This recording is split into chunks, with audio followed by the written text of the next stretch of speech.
Thank you, Madam Speaker. The question in my name to the Minister for Industry, Trade, Tourism, Lands and Mineral Resources. Can the Minister confirm to this House if there has been an investigation to verify the claims by the residents of Dreketi and Nasarawaqa on the Red Sea color evident last 2 weeks ago at the Nasarawaqa, Naibulu and Nakalou Waters? Thank you. Thank you, Honourable Minister for Industry, Trade, Tourism, Lands and Mineral Resources. Thank you, Madam Speaker. Madam Speaker, I thank the Honourable Member for a very pertinent question.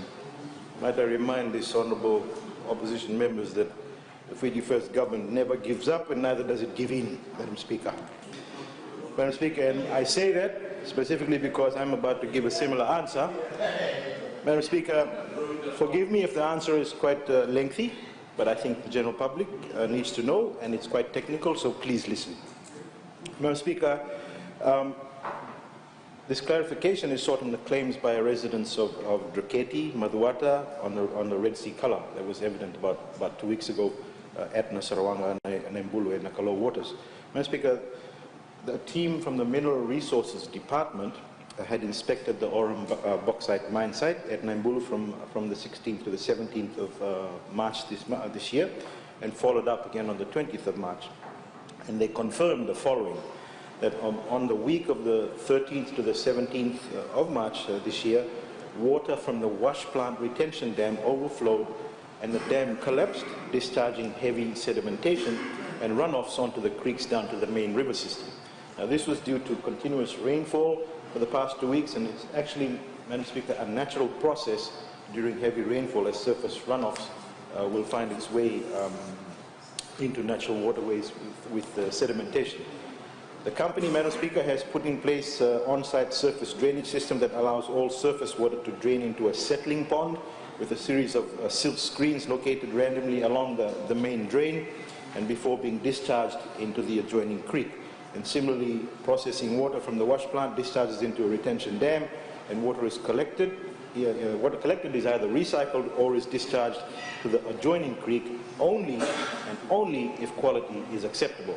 Now, during periods of heavy rain, Madam Speaker, when water volumes increase in retention dams, the company normally discharges water to the adjoining creeks. The MRD inspection teams, Madam Speaker, confirmed on the ground that Aurum Mining Company ceased operation as soon as the dam collapsed, as per one of the conditions of the mining lease. The mining lease condition states that they shall comply with the requirements of parts 4, 5, 6 and 7 of the Environmental Management Act in regards to environmental management procedures. The mining company's stop work initiative was also formalized by a stop work notice issued by the Director of Mines on the 17th of March 2017. And in such operations, Madam Speaker, sediment ponds are actually mandatory to allow for discharge of water that contains high loads of suspended solids to settle before final release into the main waterways. 2 sediment retention ponds and breather ponds were constructed at the mine site to capture runoff from the beneficiation plant, which it holds, and the wastewater while the soil and the debris in the water settles out and clears the water, so it can be discharged to the adjoining creeks if needed be, or recycled for mining use. Madam Speaker, as a way forward, the MRD has put in place a couple of other measures to address the situation, and this, firstly, is the water testing, Madam Speaker, is mandatory to be carried out before any water is discharged into the nearby water system, and the environment officer of the company will monitor daily operations. And MRD has also stepped up its own monitoring to conduct such inspections on a monthly basis. However, random checks beyond the monthly basis are actually also carried out. Mining company has also been advised to improve their drainage design even further to allow all the surface runoff to be pre-treated before discharge off site.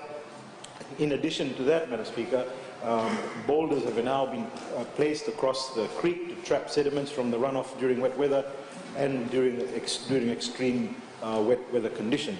The sediment traps are now being replaced along the Sosolosi Creek because of the excessive runoffs from the extreme wet weather and extra monitoring runoff controls from the actual ore stockpiles.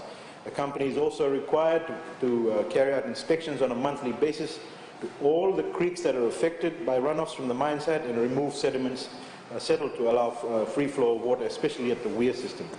A watermark level recorder also will be installed by the company for measurements and monitoring purposes by the environment officer on the site. And Speaker, also crushed metals will also now be used for the mine and haul road to minimize sediment wash-off and avoid slippery road surfaces during the weather conditions. The company's environment officer is to also be upskilled with the equipments that will be supplied by MRD for the purpose of mine visits. Madam Speaker, the Ora Mine Company has undertaken rectification work to address the situation and has accordingly satisfied the Director of Mines that this has led to the Director of uplifting the stop work notice. Obviously, the stop work order was issued based on Regulation 81C of the Mining Act. Madam Speaker, in addition to the rectification work done by the mining company, Director of Mines has laid out other conditions to be complied with by the company, as I've mentioned, and as of the 20th of March 2017, Madam Speaker, mining activities have resumed to normal operations with extraction, ore washing and ore transfer to the Naibulu port site. Madam Speaker, as you can see from the comprehensive answer, the Ministry is quite vigilant with respect to its responsibilities and takes very seriously any issues that affects people's livelihood and food security, and I hope that clarifies the position to the Honourable Member. Thank you. Honourable Representative. Madam Speaker, I do thank the Honourable Minister for the reply given, but my question is, can the Honourable Minister advise this August House whether any form of compensation will be paid out to the three villages mentioned, because one of their main sources of livelihood has been affected as per the question on hand. Thank you, Madam Speaker. The Honourable Minister. Madam Speaker, I think I just explained it quite comprehensively. In the short form, it's just runoff, and we have done our tests and there's been no particular damage. But if there is something that does come up regarding compensation, then more than willing to write, then please write across to us. Thank you. Honourable Rokeliraki. Thank you, Madam Speaker. The competent department that should also be involved is the Fisheries Department. Was there any approach to the department to make their own assessment in regards to the fishes and the ngoli for the landowners there? Thank you. The Honourable Minister.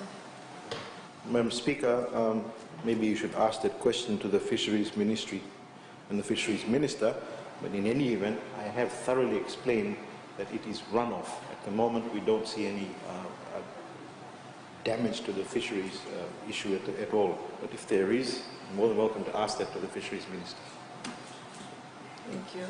Honourable Naibulu. Mr. Speaker, obviously the operations there are being taken in an open pit fashion, so you should expect runoff. So can the Minister explain if this were foreseen before this happened, within the lease conditions, and were they taken as conditions to look into this? It's open pit. Honourable Minister. Thank you, Madam Speaker. I really wish some research is done before they actually ask these questions, and I would really wish that you'd listen. I just explained that all the procedures that have been undertaken post the runoff, right, are procedures that you have to undertake once there's extreme weather. But are you finished, sir? Excuse me? Are you finished, sir? Your question time is over. Please, sir. Honourable Minister. It might be hot oil day, Madam Speaker. Madam Speaker, yes, there are measures in place. This is an excessive amount of rain that actually caused this.